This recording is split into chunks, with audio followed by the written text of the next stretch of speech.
And my dad took his side and then didn't believe me. Wait. And, Your dad took his side. He didn't believe his own son. Yeah, because predators are very smart. He set my father up to know that I was going to say something eventually. And he got in my father's ear and made my father, told him that I was going to say something and that it was all a lie.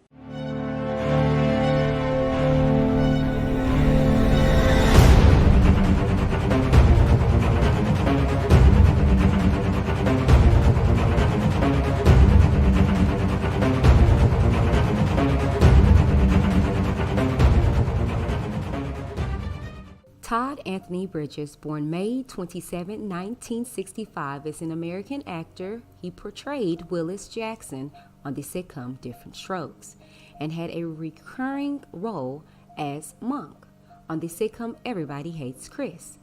Bridges worked as a commentator on the television series True TV Presents World's Dumbest from 2008 to 2013. Bridges was born on May 27, 1965 in San Francisco, California, the son of Betty Alice Pryor, an actress, director, and manager, and James Bridges Sr., a talent agent. His brother, Jimmy Bridges, and his niece, Brooke Bridges, are also actors. He eventually wrote his biography, Killing Willis, which dealt with the sexual abuse of his childhood, his criminal charges, and his drug addiction. His career included appearances on Little House on the Prairie. I thought it might be fun if we wrote an essay about the things that we dislike the most. Solomon, can you think of something that you dislike? Being a nigger. Would you rather be black and live to be 100 or white and live to be 50? The Waltons, Fish, and Roots, the groundbreaking ministries. Bridges has numerous music videos, film credits, and television appearances as well. His work as an advocate for legislation to protect child actors has been an integral part of his life.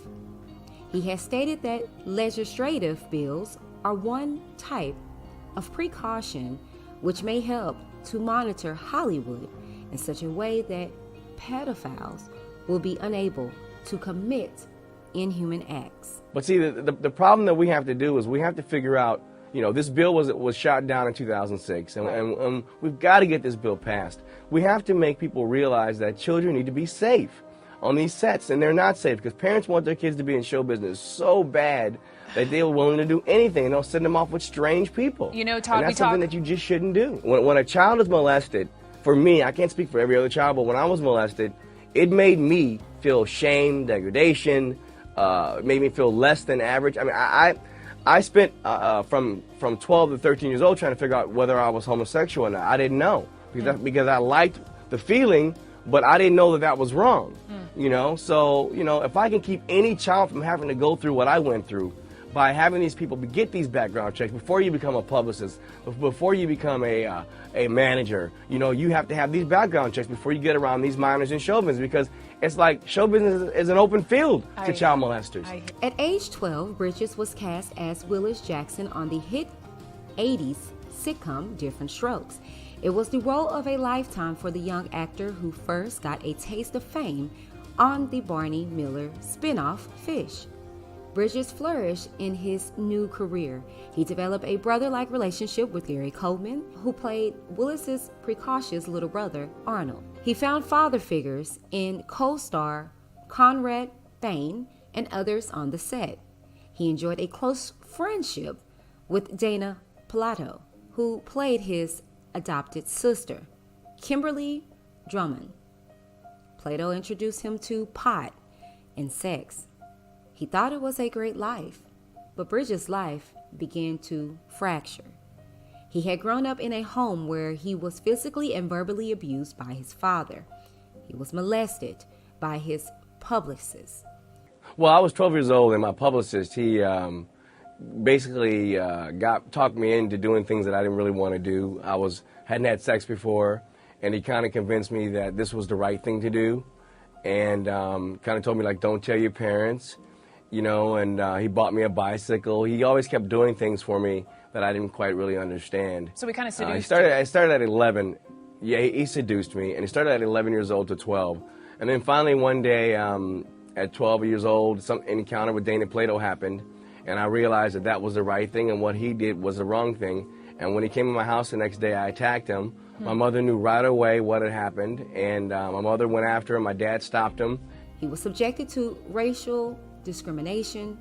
Kids ostracized him and called him the N-word. He was upstaged on the set by an increasingly bratty Coleman, the breakout star of Diff'rent Strokes. But Bridges defends Coleman's behavior, saying it was brought on by Coleman's parents and his people, not by the young star himself.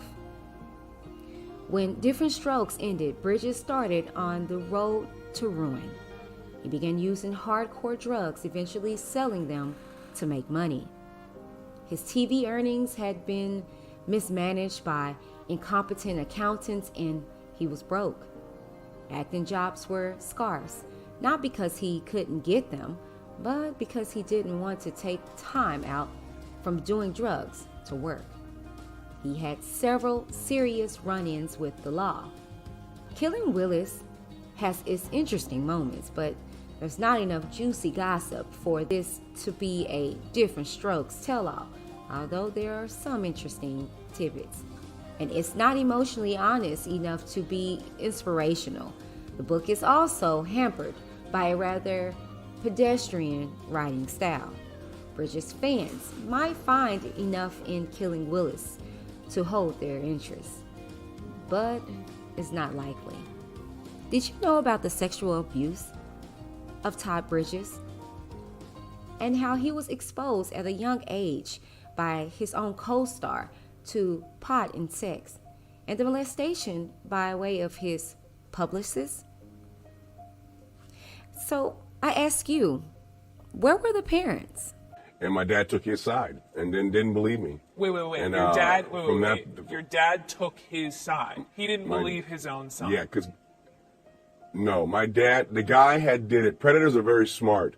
He set my father up to know that I was going to say something eventually, and he got in my father's ear and made my father, told him that I was going to say something, and that it was all a lie.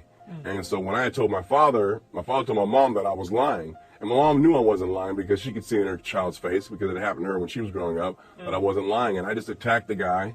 And then after that, the guy stalked me for like 2 years. And that's when they had no stalking laws. Everywhere I went, that guy was still there. If you like more content like this, make sure to subscribe to the channel, like this video, and I'll see you on the next one.